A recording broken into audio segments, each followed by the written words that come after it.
महाकुंभ 2025। इस बार का महाकुंभ क्यों है इतना खास? हैरान कर देंगी इससे जुड़ी कुछ दिलचस्प बातें। 13 जनवरी से प्रयागराज में विश्व के सबसे बड़े धार्मिक और आध्यात्मिक समागम महाकुंभ 2025 का आयोजन हो रहा है। 144 वर्षों में पहली बार यह अद्भुत संयोग बना है जब महाकुंभ अमृत स्नान के शुभ अवसर पर है। गंगा, यमुना और अदृश्य सरस्वती की त्रिवेणी में लाखों श्रद्धालु पवित्र स्नान करेंगे। आइए डॉक्टर धनंजय चोपड़ा से महाकुंभ की ऐतिहासिकता, धार्मिक महत्व और सांस्कृतिक विरासत के बारे में जानें। कुंभ मेला शताब्दियों से अनवरत चली आ रही उस सांस्कृतिक यात्रा का पड़ाव है जिसमें नदियां हैं, कथाएं हैं, मिथक हैं, अनुष्ठान हैं, संस्कार हैं, सरोकार हैं और शामिल हैं हमारी अनगिनत आध्यात्मिक और सामाजिक चेतनाएं, जिनके बलबूते हम अपनी परंपराओं को बखूबी निभाते हुए अपनी बनावट और मंजावट करते आए हैं। अथक प्रवाहमान इस यात्रा में नदियों की आवाजें भी शामिल हैं, जिन्हें सुनने स्वयं कुंभ आता है तो कुंभ में शामिल होने का स्वप्न संजोए लाखों करोड़ों लोग भी।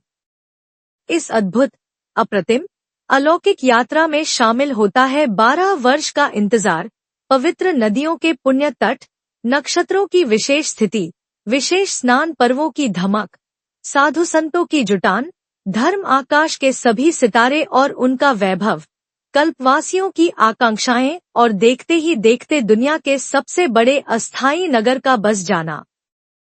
12 बरस के बाद आने वाले अपने हर पड़ाव पर यह यात्रा लोकोत्सव में बदल जाती है, जिसमें भारतीय संस्कृति कुलांचे भरती, अटखेलियां करती पूरे विश्व को स्वयं में समाहित कर लेने की ताकत दिखा देती है। सच तो यह कि इस लोकोत्सव में वसुधैव कुटुंबकम की भारतीय अवधारणा सहजता से चरितार्थ होती है। सनातन गर्व का महापर्व। वास्तव में भारतीय संस्कृति की अवधारणा में ही सामूहिकता निहित है। हमने प्रारंभ से ही विश्व को एक कुटुंब की तरह मानकर स्वयं को प्रस्तुत किया है। हमारी सभी सांस्कृतिक चेतनाओं में समूह पहले आता है, फिर व्यक्ति। यही वजह है कि कुंभ जैसे आयोजन केवल देश को ही नहीं, बल्कि पूरे विश्व को अपने भीतर सहेज लेने का सामर्थ्य रखते हैं। यही वजह है कि किसी भी कुंभ मेले में पग-पग पर संस्कृतियां अपनी पूरी रौ में चमकती दमकती मिल जाती हैं। इसी चमकदमक के आलोक में ही तो हम पीढ़ियों को बनाने और मांझने का दायित्व निभाते हैं। देश के दूर दराज के स्थानों से कुंभ मेले में अपने अपने समूहों में पहुंचते लोगों के पास अपनी संस्कृति की ऐसी पूंजी होती है जिसमें सब गुंथे बिंधे रहते हैं। एक ऐसी डोर से जिसको टूटना नहीं आता, केवल जोड़ना आता है। गाते जाते नाच तेप्तियाते इन समूहों में भारतीयता की उस चेतना के दर्शन हो जाते हैं जिनके सहारे हम पूरे देश को एकता के सूत्र में पिरोते आए हैं। तो क्या हम यह नहीं मान सकते कि सामूहिक संस्कृति का हिस्सा बनने और उसे निभाते रहने की सीख देने वाली पाठशाला की तरह होते हैं हमारे ये कुंभ मेले। सच तो यही है कि हम इन मेलों से बहुत कुछ ऐसा बड़ी ही सहजता से पा जाते हैं जिसे देने की जुगत में बहुत से विश्वविद्यालय पीछे छूट जाते हैं। कह सकते हैं कि कुंभ मेले हमारी सांस्कृतिक सामूहिकता को समझने व उससे जुड़ने के मुक्त विश्वविद्यालय होते हैं। परंपरा और आस्था की झलक। यह अनायास नहीं है कि यूनेस्को यानी संयुक्त राष्ट्र शैक्षिक, वैज्ञानिक एवं सांस्कृतिक संगठन ने 2017 में कुंभ मेला को मानवता की अमूर्त सांस्कृतिक विरासत की सूची में शामिल कर लिया है। सच यही है कि कुंभ मेला में पहुंचे बहुतेरे लोग किसी लोक कलाकार से कम नहीं होते।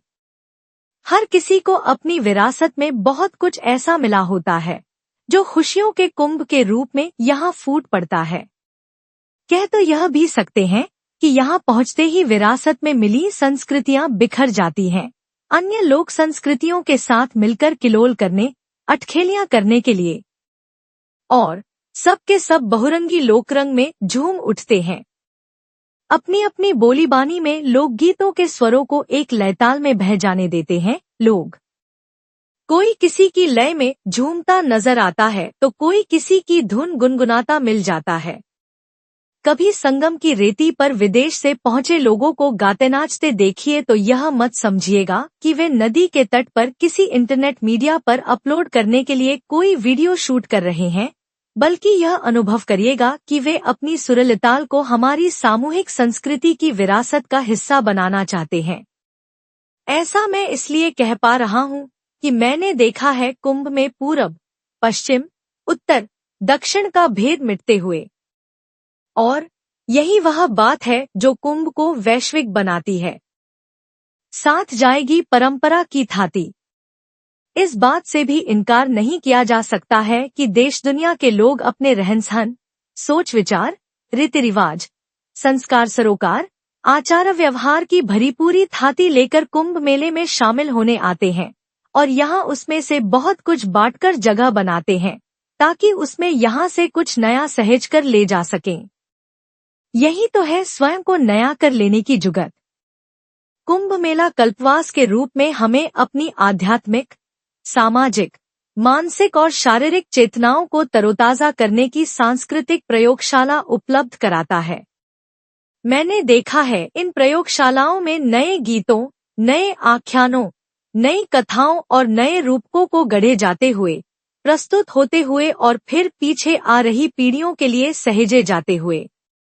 आज जब हम आर्टिफिशियल इंटेलिजेंस, रोबोटिक्स और चिप कम्युनिकेशन जैसी तकनीकों की गिरफ्त में आते जा रहे हैं, तब अपनी प्रकृति, अपनी संस्कृति, अपनी परंपराओं और अपनों के साथ नातेदारी बनाने को प्रेरित करते कुंभ मेले बहुत जरूरी जान पड़ते हैं। यह सही है कि वास्तविक कुंभ मेलों के साथ साथ वर्चुअल कुंभ मेले भी विस्तार पा रहे हैं, लेकिन हमारी सांस्कृतिक यात्रा के अप्रतिम पड़ाव के रूप में साथ निभाते आ रहे ये मेले हमें यह भी सिखाते हैं कि किस तरह तकनीक को हाशिए पर धकेले बिना हम अपनी परंपराओं, संस्कारों और सरोकारों से जुड़े रह सकते हैं और निरंतर उनको मजबूत कर सकते हैं। यह तो तय है कि 21वीं सदी के 25वें वर्ष में प्रयागराज महाकुंभ मेला हमारी भारतीय संस्कृति और तकनीक के बीच की जुगलबंदी को नए आयाम देगा। हमारी यह सदियों पुरानी सांस्कृतिक यात्रा एक नई आभा के साथ अगले पड़ाव की ओर बढ़ चलेगी।